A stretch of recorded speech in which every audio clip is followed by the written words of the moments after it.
What's up guys, it's Dr. Brittany here, and today I'm going to show you 3 moves that you can do to not have to go see your physical therapist if you're having what we call sciatic related nerve pain or sciatica.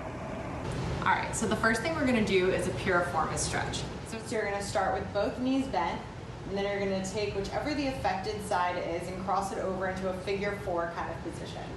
Then if you're able to tolerate the stretch, you're going to pull the leg in towards your chest, and you can even hook your hands behind your thigh to give it a little bit more of a pull. So in this case, with my left leg being the one that's crossed, I should feel that stretch in my left hip, almost like in the back pocket area, and that's where that piriformis muscle is. If that feels too intense and you want to modify a little bit, you can get the same kind of stretch by pulling your knee to the opposite shoulder. Then we're going to go into some nerve glides. So these are my favorite, and the only way that you can do these correctly is if you just listen to your body. So you don't want to overstretch. We're just trying to mobilize that sciatic nerve.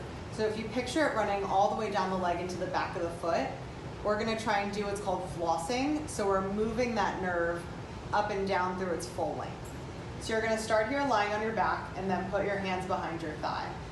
It's a 4-step move. Step 1 is lifting the leg straight up. Step 2 is bringing the toes down towards your nose. Then you're going to point the toes, and then you're going to relax the leg.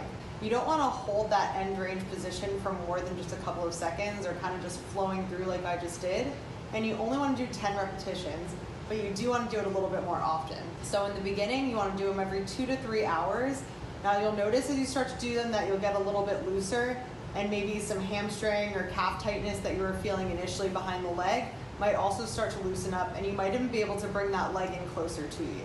Then we also want to open up the space in that low back. So we're going to go into a child's pose, but instead of just doing it forward, I want you to do it all 3 directions. So you're going to come onto your knees, and then I'm going to stretch my hands out in front.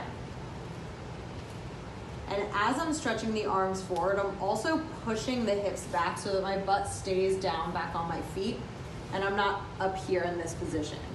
I also want you to add a side stretch by bringing it over to both sides. So if we're starting here on the right, I'm getting that extra stretch through the left side body. And now as we take that stretch over to the left, I'm going to reach forward with that right hand and feel that stretch more through the right side body, but still keeping my hips back and my glutes down on the heels. So if you have sciatic nerve pain and you never want to see your physical therapist again, try out these 3 moves at home and let us know how it goes.